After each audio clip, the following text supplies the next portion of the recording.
Il a acheté un perdant pour 13 100 €.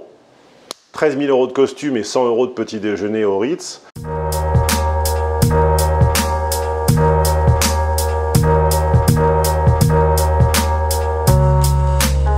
Salut, c'est Stéphane Edouard. Alors, cette chaîne YouTube franchit un nouveau pas depuis que j'ai décidé de me forcer. Vous connaissez, pour ceux qui me suivent depuis longtemps, ma nuance subtile mais importante entre se faire violence et avoir de la volonté. Et bien là, j'ai de la volonté de poursuivre le cycle des vidéos, même quand je suis hors de mes bases et hors de mon contexte de tournage normal. Ce qui signifie, quand je suis en voyage dans une chambre d'hôtel chez des amis ou dans un appartement Airbnb, et bien arranger, fabriquer un petit support quelconque à la caméra, à l'appareil photo, à l'ordinateur et néanmoins vous faire la vidéo du jour de la semaine ou du mois. C'est ce que je fais aujourd'hui. Vous pardonnerez le cadrage, vous pardonnerez le sac de voyage dans le derrière et la chemise par passé. Je sors du train. Alors aujourd'hui, ne me critiquez pas, enfin critiquez-moi si vous voulez, j'ai l'habitude, je m'en tape, mais ne vous énervez pas, c'est pas encore la vidéo UPR. La vidéo UPR sera la prochaine, je vous le jure, parole d'honneur, croix de bois, croix de fer, si je mange, je vais en enfer, et je crache par terre. La vidéo UPR sera la prochaine. Aujourd'hui, nous allons parler, c'est pas un coup de gueule, c'est selon moi un complément tout à fait nécessaire d'actualité. Un complément d'actualité sur l'émission Complément d'enquête de Nicolas Poincaré sur France 2, qui nous a appris, alors à ma grande surprise, double surprise. Premièrement, surprise d'entendre l'intéressé commenter la séquence chronologique ayant mené à l'affaire des costumes, et double surprise de voir que la surface médiatique accordée à cette révélation est nulle. Alors, qu'appelle-t-on la surface médiatique ? La surface médiatique, c'est l'ampleur prise par un événement, indépendamment de sa signification, de sa portée ou de son ampleur réelle. Autrement dit, c'est la quantité d'écho médiatique qu'il reçoit.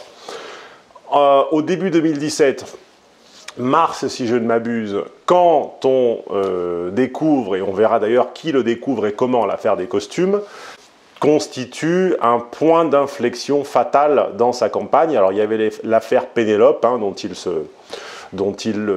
se sortait doucement mais courageusement. Et puis l'affaire Pénélope a été doublée, hein, ça l'a enterré l'histoire des costumes offerts, sur des montants totalement incompréhensibles par le grand public.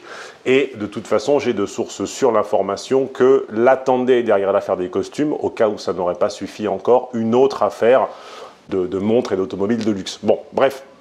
En tout cas, vous savez pertinemment que le volume médiatique donné à l'affaire des costumes lui a porté un tort qui, on peut supposer de façon c'est une hypothèse très plausible, a constitué le dernier tournant, la mise à mort, hein, c'est le dernier coup de corne au matador, la mise à mort de l'ancien Premier ministre. Mais ce qui est toujours très, alors je ne vais pas dire décevant, parce que moi je n'ai pas de jugement moral et en plus je ne suis pas un supporter de Fillon, je n'ai pas voté pour lui et je ne défendais pas son programme, mais ce qui est toujours absolument stupéfiant année après année médiapolitiquement, c'est l'asynchronie et la dissymétrie totale entre la mise en avant des faits du présumé coupable ou du présumé innocent, et finalement, quand le fait est avéré, quand on a la source, quand on a le jugement final, évidemment, la nouvelle a une portée,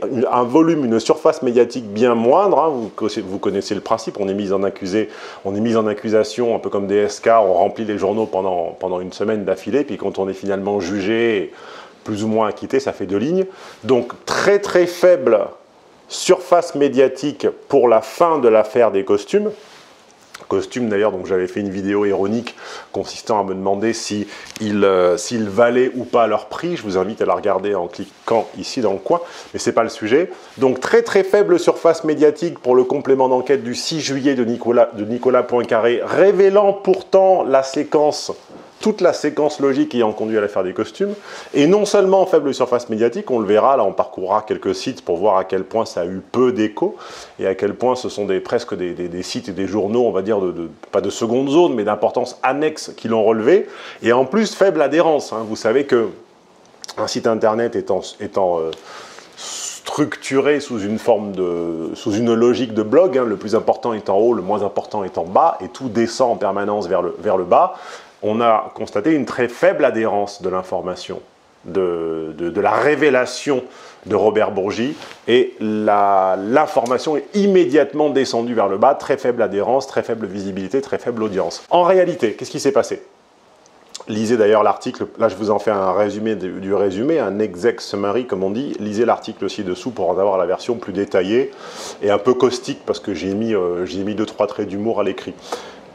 Et puis sociologiquement également, quelle grille de lecture peut-on apposer finalement sur ce fait? Est-ce que c'est de la manipulation pure? Est-ce que c'est un piège tendu à l'avance? Je ne crois pas la seconde solution. Je ne pense pas que les costumes soient un piège tendu à l'avance. Je vais vous donner ma version, la version du sociologue à lunettes qui n'a pas ses lunettes aujourd'hui. Ce qui s'est passé, c'est que Robert Bourgi a, comme d'autres financiers, sponsors de notre système politico-médiatique, hein, ceux qui tiennent les sous, hein, ceux qui tiennent les cordons de la bourse, en réalité a un ADN d'investisseur qui le pousse à être ami avec les gagnants, les ex-gagnants, on sait que c'est un très bon ami du clan Sarkozy, mais également à mettre une petite pièce sur les perdants supposés. Et c'est là que ça devient intéressant, c'est qu'en réalité, je postule que, à l'instar d'un Bayrou qui a acheté du Macron à la baisse pour tenter de le revendre à la hausse, et le prix de revente de l'action Macron par un Bayrou, ça a été les 100 sièges de députés MoDem que celui-ci a fini par lui imposer. À l'instar de cette logique-là, un investisseur dans le sang, un financier dans le sang, un entrepreneur, un homme d'affaires dans le sang, comme l'avocat, ancien avocat Robert Bourgi, sur lequel on dira 2 mots tout à l'heure, a acheté du Fillon à la baisse, c'est-à-dire au plus bas de son cours, à l'époque où il devait perdre, et on l'entendra d'ailleurs le dire dans l'interview, il dit « je pensais qu'il allait perdre ». C'est en fait un pari que je m'étais fait.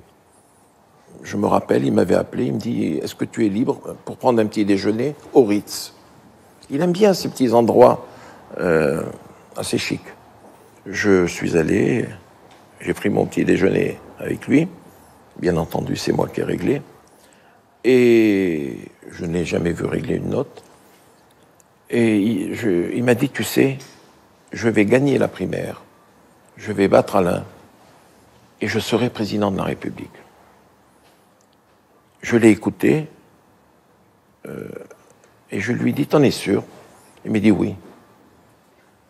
Et à part moi-même, comme l'on dit, j'ai dit, tiens, je sais qu'il aime les vêtements d'Arnis, en voilà un. Je vais lui offrir 2 costumes. Mais il ne le savait pas. Étant persuadé, monsieur Poincaré, qu'il n'allait pas battre Alain Juppé. Il a acheté du Fillon à la baisse, en tendance baissière, en valeur baissière, c'est-à-dire au plus bas de son cours. Puis, Fillon ayant gagné à la surprise générale la primaire de la droite, a vu la valeur de son action Fillon partir à la hausse et lui a tenu la bride, hein, en lui rappelant évidemment qui l'avait, entre guillemets, soutenu et sponsorisé, qui s'était rapproché de lui quand il était au bas de l'échelle. Fillon s'est débarrassé de son bienfaiteur costumier d'un revers de la main, comme on évacue une poussière ou une pellicule sur l'épaule. Forcément, notre trader d'hommes politiques, notre investisseur qui suit les codes de popularité comme un marché haussier ou baissier, l'a attendu au tournant. Et la campagne de Fillon, finalement, survivant aux différentes attaques, et Fillon étant toujours appelé à quelques semaines de l'élection, nous sommes en mars-avril 2017, étant toujours appelé à potentiellement succéder à François Hollande, parce qu'on se souvient, on sait très bien que depuis que le FN est fort, ce sont des élections à un tour. Il suffit pour gagner l'élection présidentielle en France d'arriver au second tour. Ensuite, contre Marine ou contre son père, tout le monde gagne. Donc, Fillon étant potentiellement second à ce stade, évidemment, la cote de son action est haussière, elle est toujours haute, même si ça se tenait les coudes avec Macron, on pouvait éventuellement encore à ce stade accusé les pondérations des instituts de sondage, et notre investisseur qui avait payé l'action à la baisse avait bien l'intention, comme on disait dans le temps, de se payer sur la bête, c'est-à-dire de rappeler un petit peu son droit de préséance. Donc il a convoqué l'ex-premier ministre à une entrevue. Alors, je lui envoie un texto. Cher François, j'aimerais bien passer 5 minutes avec toi pour te féliciter de vive voix et boire une bonne bouteille. Il aime bien le Saint-Julien. Des bonnes années. Aucune réponse. Je dis bien aucune réponse. Ah oui, car il est temps de vous dire deux mots sur notre Robert Bourgi. C'était, on va dire, le conseiller privé de la famille Bongo et celui qui, logistiquement, assistait, gérait, contrôlait, tenait du regard les échanges de mallettes de billets entre le système politique français et l'Afrique, en tout cas et le Gabon. Hein, vous savez qu'une campagne politique, ça coûte plusieurs dizaines de millions et que plusieurs dizaines de millions ne les génèrent pas avec les dons des adhérents. Regardez l'UPR par exemple, ils sont bien braves, mais enfin même avec leurs 28 000 adhérents surmotivés, ils n'arrivent même pas à générer 1 million d'euros. Donc on ne génère pas 25 millions avec des adhérents, ni avec des pins, ni avec des casquettes, ni avec des t-shirts. Je pense qu'aucun de vous n'a vu au cours des dizaines d'années précédentes des t-shirts Hollande, Balladur ou Fillon ou Juppé s'arracher au marché noir ou sur eBay, ça n'existe pas. Donc, autant en Italie, par exemple, où j'habite, les partis politiques se financent sur les services publics. C'est pour ça que le métro ne marche pas et que le bus est naze. C'est parce qu'en fait, il y a prélèvement à la source au niveau de l'obol versé par l'utilisateur sur le ticket de métro. En fait, il y a une part qui part au noir et qui est utilisée par... je le sais de source sûre. Je ne peux pas vous dire comment je le sais, mais je le sais par des techniciens qui ont travaillé au système informatique président à l'organisation du réseau urbain. Il y a des comptes noirs en Italie où, effectivement, les partis politiques se financent sur le ticket de métro, sur le ticket de bus, sur l'eau, sur le gaz. C'est pour ça que le gaz et l'électricité sont très chers. C'est pour ça que le métro n'est pas très propre en Italie. Et en France, on a un meilleur métro, on a un gaz et une électricité un petit peu moins chers. Pourquoi? Parce qu'en fait, les mallettes arrivent directement de l'Afrique, hein, contre notre protection et notre bienveillance, mais qui durera de moins en moins longtemps vu l'état de nos armées. Donc, Monsieur Bourgi, hein, homme de droit et homme de réseau, hein, surveillait de son œil précis et bienveillant les échanges de mallettes. Voilà. Comme ça qu'il s'est rempli les poches et qu'il peut aujourd'hui, comme ça, essaimer et investir sur nos politiques. Bon, il dit qu'il est très ami avec Sarko, puis il est également très ami avec son meilleur ennemi. Donc on voit qu'en fait l'amitié est une valeur relative qui n'exclut ni le profit ni les intérêts. Et donc quand on est, pour finir, la morale et la recette de l'histoire, hein, ça c'est du résumé du résumé, le détail est encore une fois dans le lien ci-dessous, lisez mon article sur homme-d'influence.com. Le résumé du résumé, quand on a acquis, ou bien ou mal, un capital et que on veut se faire une place dans le soleil, une place au soleil média politique, eh bien, on investit sur des perdants, entre guillemets. On achète les politiques au bas de la cote et on les revend en haut. On les revend en haut de la cote, hein, c'est-à-dire c'est ce qu'a réussi à faire Bayrou avec Macron. Hein. Bayrou s'est allié à Macron quand celui-ci était au creux de la vague, entre guillemets, quand sa campagne battait de l'aile, et il lui a donné les 2 ou 3 points lui permettant tout à coup de revenir dans la course à la hauteur avec Fillon. Puis il a tenté et réussi à revendre l'action Macron quand son cours avait monté, d'où les 100 investitures Modem aux législatives un mois suivant, un mois après. C'est la même logique, c'est ma paire de lunettes, c'est ma lecture du cas Robert Bourgi Fillon.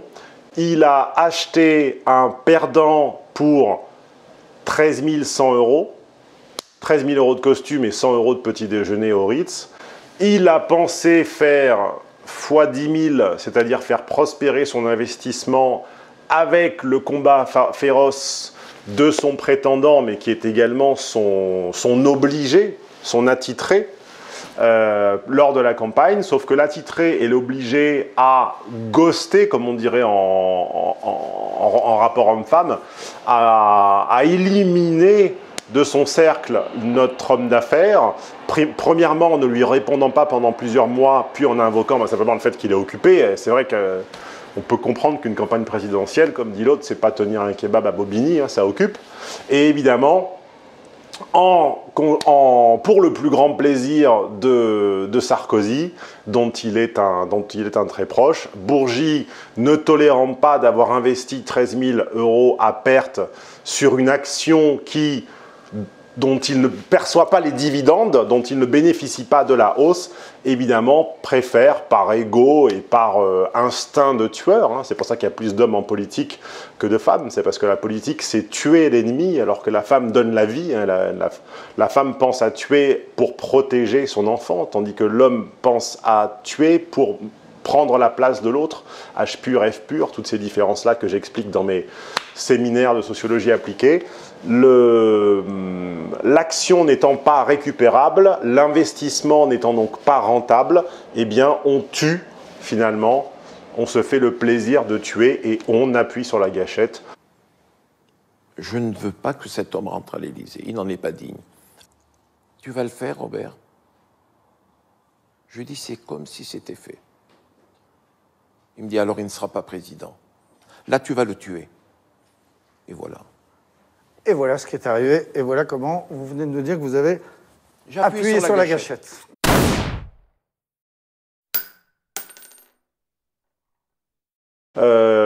Petite vidéo faite dans des conditions logistiques difficiles. La prochaine, ça sera sur les 20 raisons ayant conduit au désastre de l'UPR et de François Asselineau, hein, qui a bien mérité son 0,92% et son 0,67% aux législatives. Il a commis des erreurs impardonnables dont il ne semble pas avoir compris les causes ni la portée. Je m'appelle Stéphane Edouard, je pose une paire de lunettes et j'essaie d'expliquer les comportements individuels et collectifs. De temps en temps, je me livre à comme ça des petites grilles de lecture, des petites phases de lecture politique entre des vidéos sur le couple et des notes de lecture. Abonne-toi à la chaîne si ça n'était pas encore fait. Contacte-moi par message en commentant la vidéo, mets-lui un pouce vers le bas, un pouce vers le haut et visite mon site homme-d'influence.com. Ciao, à la prochaine.